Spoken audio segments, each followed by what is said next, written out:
पूर्णमुदच्यते पूर्णस्य पूर्णमादाय पूर्णमेवावशिष्यते। ओम शांति शांति शांति। हरि ओम श्री गुरुभ्यो नमः। हरि ओम।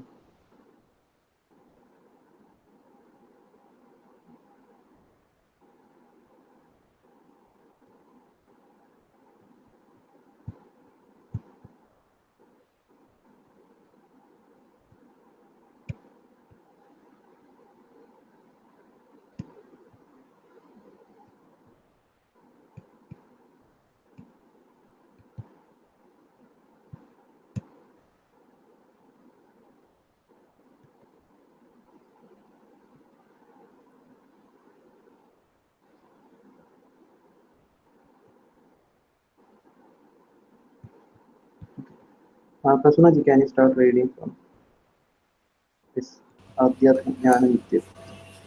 Yeah. Hari Om.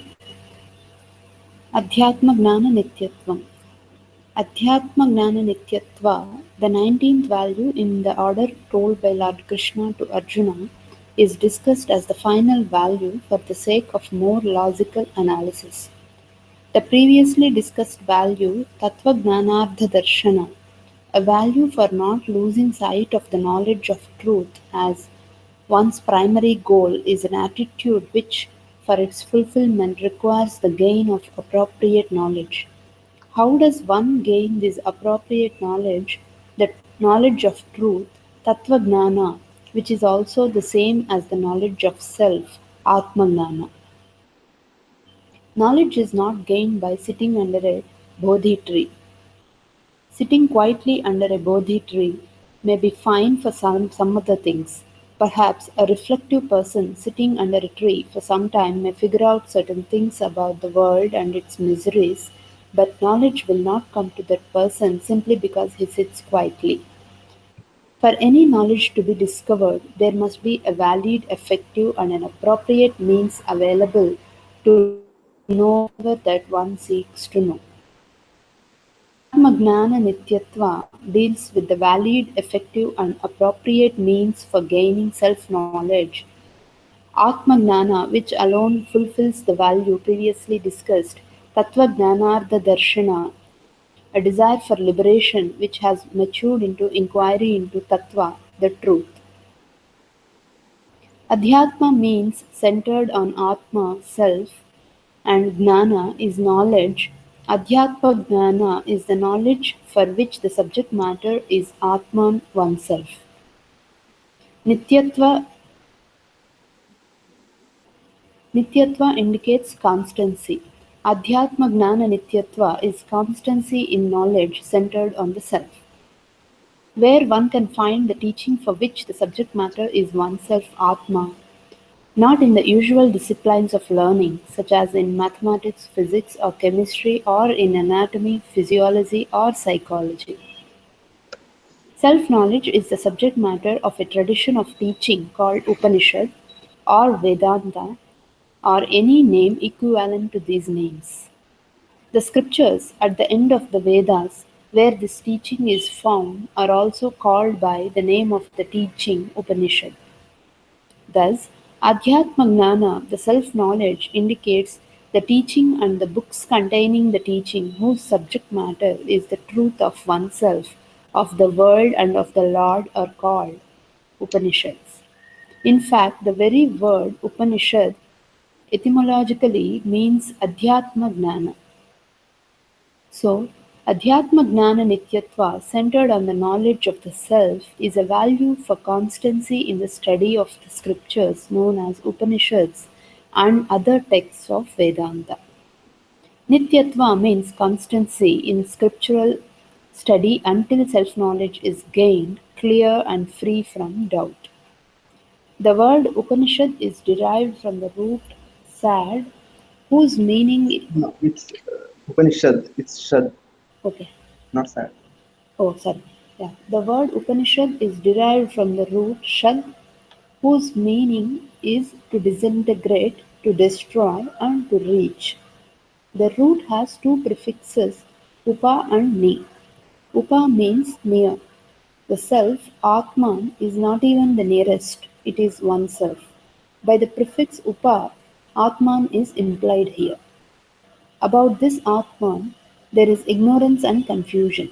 The prefix ni stands for very well ascertained knowledge free from vagueness and error. Upa and Ni together refer to Brahmavidya, knowledge of Atman being Brahman. So Brahmavidya wears out the whole host of evils, anarthas, that is cause of a life of becoming samsara. Positively, this knowledge makes one recognize that one is Purnam Brahma. The word Upanishad thus tells what it is and also what does it do.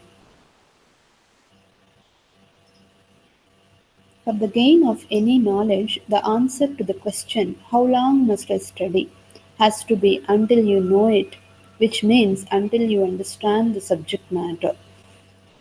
The gain of understanding is not something a specific time can be set. Gain of knowledge is not like gain of a result produced by an action wherein, given the relevant factors, the amount of time needed to produce a result by a particular act can be calculated based on experience. The gain of a result produced by an action wherein, given the relevant factors, the amount of time needed to produce a result by a particular act can be calculated based on experience. For example, in cooking, one can closely calculate how long it will take to cook rice at a given temperature at a particular measure using a particular cooking method. But the time for understanding cannot be similarly calculated. All that can be said for understanding is that if one wants to gain certain knowledge, using the proper means for gaining that knowledge, one must study until the subject matter becomes absolutely clear. The knowledge you seek is that of calculus. It will not, of course, do you much good to study art or history just because you find it easier. Such a choice would be like trying to see a rose through your ear because your hearing is sharp and your eyesight is dim. The right means of knowledge must be ascertained and used. However, when you have the right means of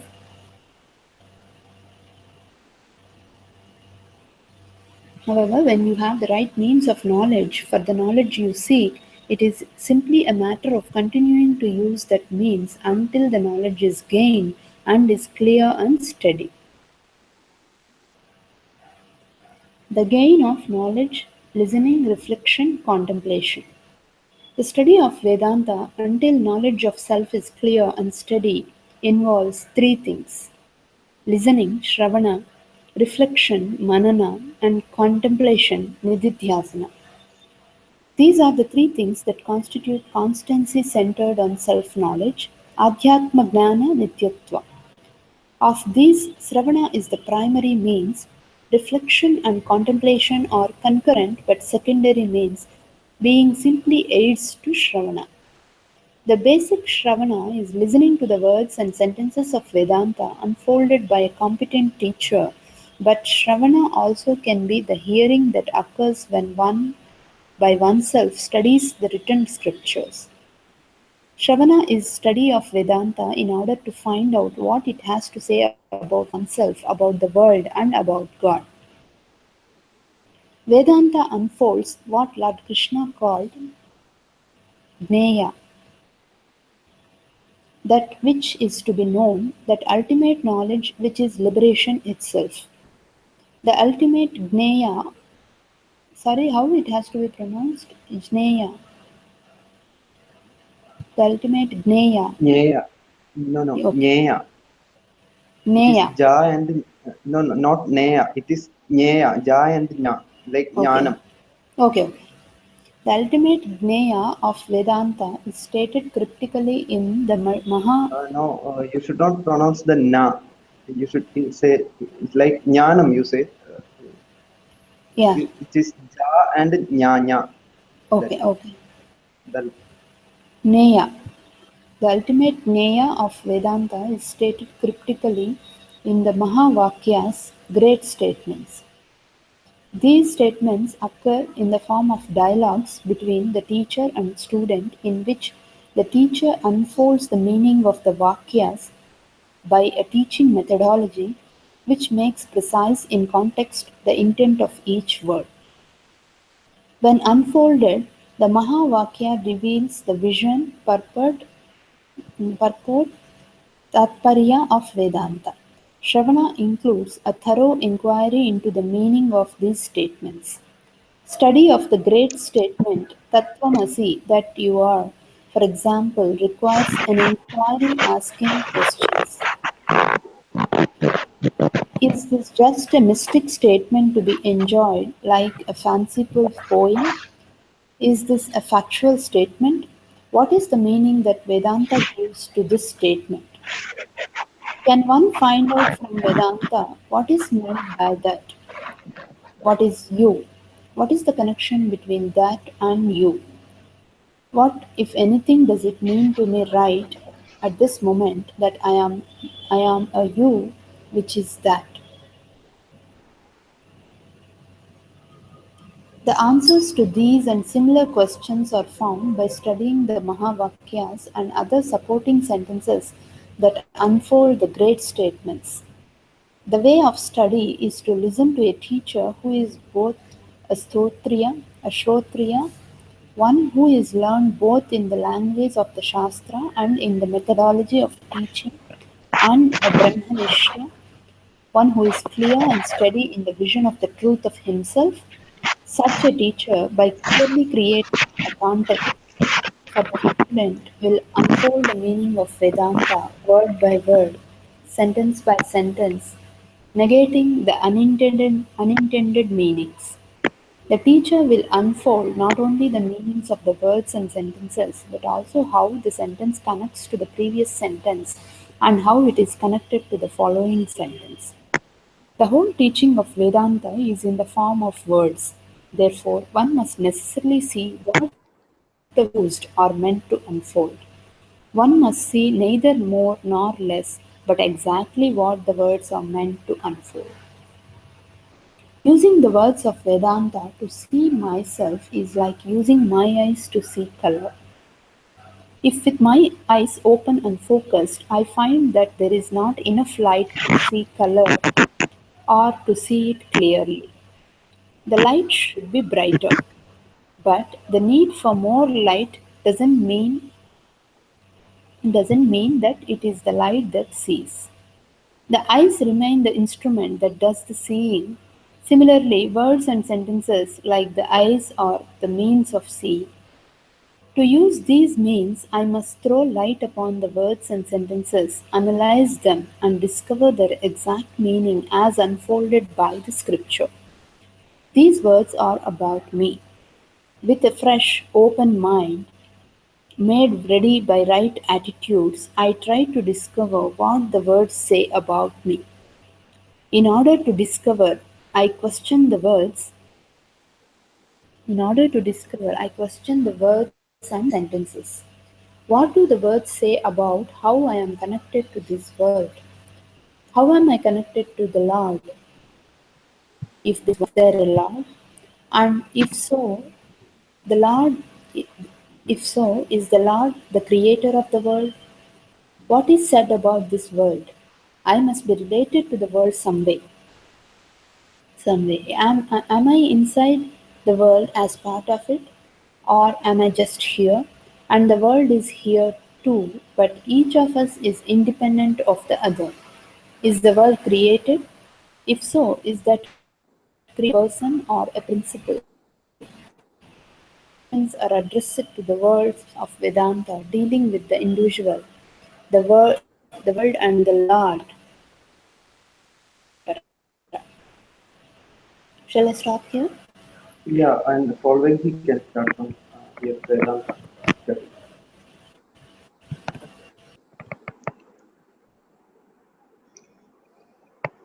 I shall start. I didn't hear it right now, but I think, yeah. Yeah, with that. Okay, sorry. Vedanta is studied to answer questions on each of those topics. In the beginning of study, those three topics are seen as a triangle, with each topic enjoying its own identity, occupying its own position. As the study progresses, as the words and sentences of Vedanta are analyzed in order to understand the nature of each of those entities, the triangle disappears.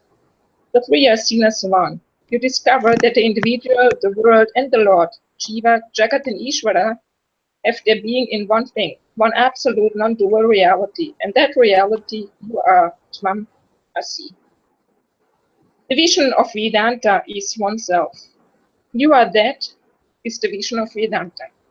The entire Vedanta is about the self, about me, about what I am.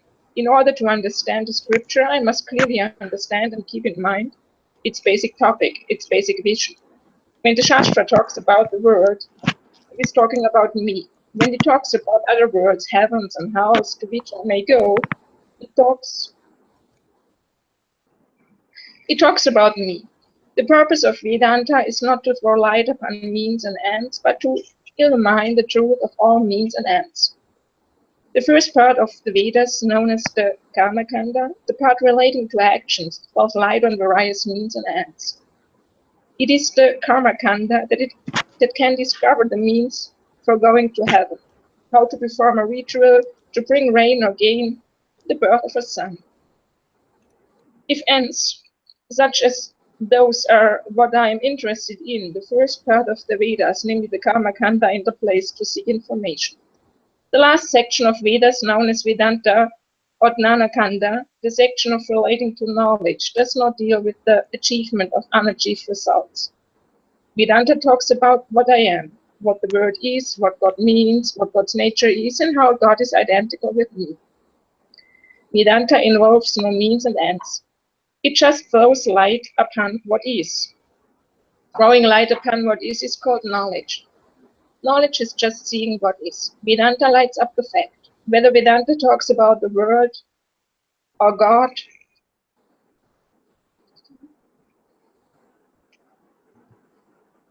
or God, or about the deities or any other subject, all discussions only throw light upon one basic fact, that there is no difference between the individual, the world, and God. This non-dual fact of the identity of God, the world, and me is Tattva, the basic, irreducible truth of everything. It is Tattva which is unfolded by the teaching of Vedanta. The words of Vedanta approach with confidence. How does Vedanta reveal the truth? For words and sentences are the means of knowledge, for the truth of everything that includes me. For knowing myself, words are the instruments, the means, even as my eyes are the means for seeing a rose. Therefore, my whole approach to using the words of Vedanta must be similar to my use of my senses. Consider how confidently I use my eyes. When I open my eyes to look at an object, I have complete confidence that I will be able to see whether the object is there or not. I do not doubt my ability to see the object or its absence, nor do I doubt the ability of my other senses to do their jobs. If someone asks me, do you have any honey in your cupboard? I go to my cupboard with great confidence in my ability to find out whether or not honey is to be found there. What is the source of my confidence? The source of my confidence is my expectation that my sense organs can do their job properly. I have my eyes, and if they are not very sharp, I have my nose. If my nose is not enough, I have my tongue.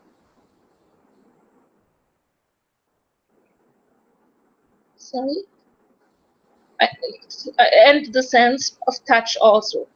If I see a likely jar and put my finger in it, I can say, oh, this stuff must be honey. If I put my sticky hand to my nose, I will be more convinced. I think it is honey. Then if I touch my tongue with my fingers, I can conclude, honey. From where do I get the confidence to declare this is honey? I have confidence because I know that my sense organs work. I see, I smell, I touch, and taste it. I know that it is honey. This is Pratyaksha Jnana. knowledge obtained by direct perception through the senses. I come to the use of my senses with Shraddha, with faith or confidence in their ability to uncover for me perceptual knowledge of the objects they apprehend. I need to come to the words of Vedanta with the same confidence, with which I open my eyes, alert my ears, touch with my fingers, sniff with my nose, taste with my tongue, in order to discover the existence of a thing that is available for perception. With just such confidence, I should open my mind to the words of Vedanta and see the facts that those words reveal. Shall I continue or? Yeah, please continue. Okay.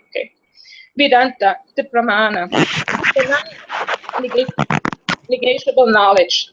The words of Vedanta are as much a means of knowledge, Pramana, as are my sense organs. In fact, the knowledge given to me by my sense organs upon analysis can be dismissed, whereas the knowledge I gain from the words of Vedanta cannot be dismissed by any other means of knowledge. Sense organs can reveal to me only the existence of things that are capable of being perceived. But what can be perceived by one means of perception or at one level, intensity or power of a given of a given means of perception can be dismissed by other perceptual means or at other perceptual level of capability of the same means. What is perceived can always be dismissed. Upon sufficient examination, nothing perceivable is, as it appears to be, but always is, resolvable into something else. The perceived blueness of the sky is not really blue. The perceived radiation of the sun in the eastern sky does not really. Upon inquiry, the perceived flatness of the earth can be dismissed. However, the words of Vedanta is a knowledge that cannot be dismissed. The knowledge unfolded by Vedanta that there is one non-dual reality cannot be dismissed by perception or by any perception-based logic. For all logic ultimately is traced back to a perception base. Neither by perception nor by logic can the fact of non-duality be dismissed. This is how perception and logic play a role in the teaching and study of Vedanta. Although perception and logic may not reveal non-duality, they can never dismiss non-duality. They do not have the capacity. The Shruti, which is heard, is an independent means of knowledge that commands from us a respectful attitude towards the Pramana, the means, the words of Vedanta, which is even greater than the respect held for our eyes or other senses. This is true because the senses, unlike Vedanta, can deceive. The knowledge brought by my senses is never absolutely true, but upon further analysis is always subject to dismissal. Previously, we saw in the introduction to the discussion of those values that experience is not knowledge, that experience does not invariably confirm and much less does it reveal truth. Truth is gained through knowledge only, a pramana, a means of knowledge can reveal truth. Further inquiry causes us to see that the means of knowledge ordinarily at our disposal are not adequate to reveal truth. The means of knowledge available to us in our body-mind assembly, which are only perceptual means that can reveal certain useful functional truth, the kind of useful information needed for daily life, but through which we cannot discover the tattva, the fundamental truth that we seek. Now, I think We we can can pause huh? Yeah. Maybe the next part we can discuss in the next class. Yes. So, what basically Puji Swamiji says in this, so thus far we read is that basically this Atma Jnana Nityatvam is nothing but consistent Sravanam, Mananam, and Nididhyasanam. That is listening, reflecting, and contemplating. Listening, understanding, and contemplating upon it. This we have to continue till we gain knowledge with total clarity, without any doubts. So we have to gain that. Until that, we have to continue this. And then the question comes of what we have to listen, to what we have to listen, what we have to reflect upon. So it is Vedanta, the knowledge of the self. The source of knowledge of the self, or the means to knowledge of the self, is nothing but Vedanta. So Pujya Swamiji is elaborating upon how Vedanta is knowledge of the self, and how this is the irrefutable knowledge, the real irrefutable knowledge. This cannot be further modified upon. Any knowledge, if you take science or anything, there is always modification coming upon it. But this knowledge of self cannot be modified upon. Nothing can be added, nothing can be reduced from it. It is what it is. So this knowledge of the self is something permanent, the only unchanging fact. So that we have to gain. You cannot modify anything about this, that Jiva and Brahman are the one and the same. Atma is the same as Brahman. There is nothing to modify about it. There is nothing to change about it. It is permanent. So that is what Pujya Swamiji is saying then. And the means for it is Vedanta. And Vedanta or Upanishad is a word we use to represent this knowledge. And the books in which or the text in which it exists, that is the end part of the Veda, is also called by the same name, or the Upanishads is called by the same name. Just like the history of India is the book that contains the history of India will be known as the Indian history. So that's what Pujya Swamiji says in it.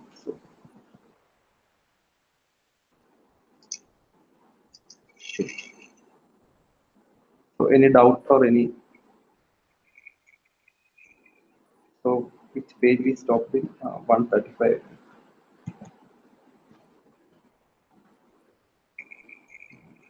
Stop here. Yeah, we have to start from the blind man's elephant on page 130. Please share your comments or thoughts or anything.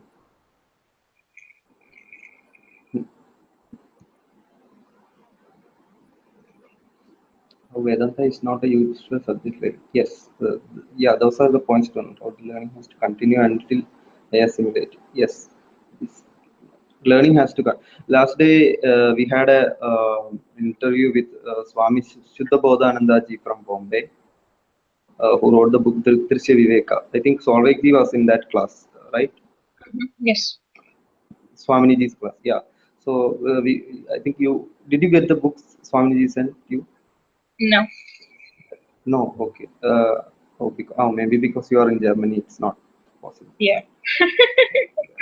It's not a problem either. Yeah. So Swamiji had sent this book to some of us. Okay. Okay.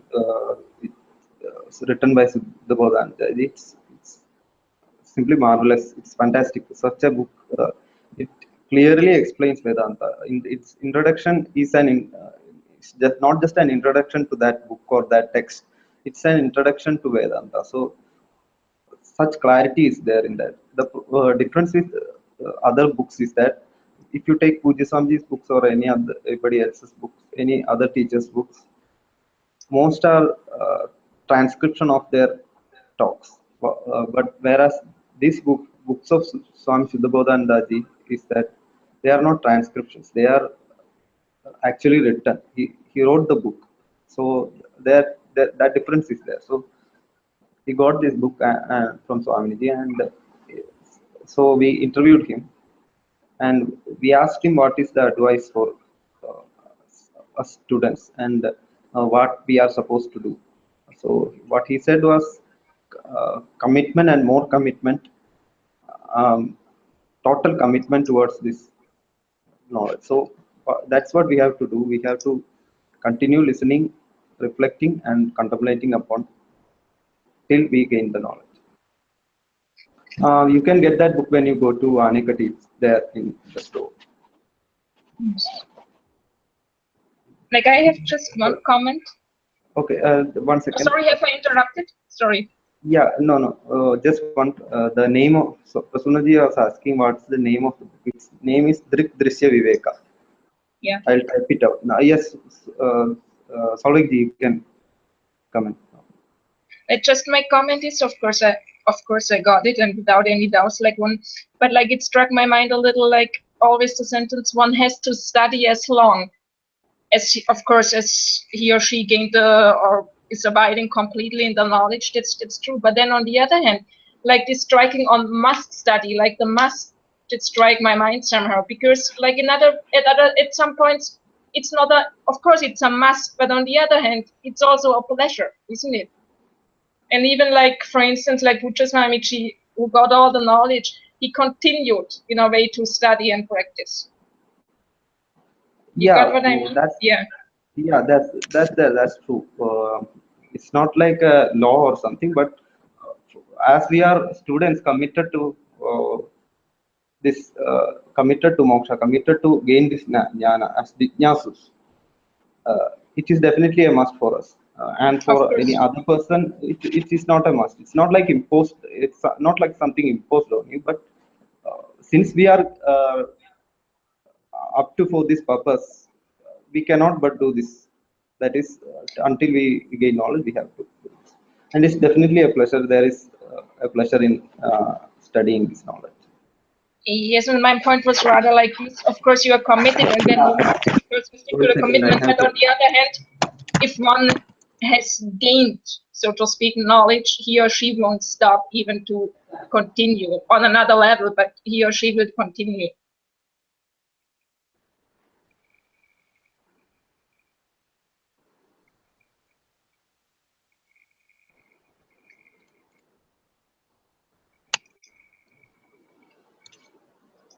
Hello. Sorry, I had to. My parents came from outside, so I had to open the door. No problem. No problem. Okay. So that's what basically what the next one we can look up in the next class. Next class can we start at 6:30 in PM in evening, so that we can finish that with one class. Yes. Yeah, we can. Next Sunday, that is April 2nd, I think. Yeah, April 2nd, 6:30 PM. We can start, and I think we can finish off this text. Okay. Then I'll chant the prayer. Om Purnamadah Purnamidam Purnat Purnamudachyate Purnasya Purnamadaya Purnamevavashishyate. Om Shanti Shanti Shanti. Hari Om Sri Gurubhyo Namaha. Hari Om. So accidentally I chanted this prayer in the beginning itself today instead of the prayer to Acharyas. But it's okay because this, yeah, this is not actually in South India. It is usually chanted in the end, but in North India they also chant it in the beginning.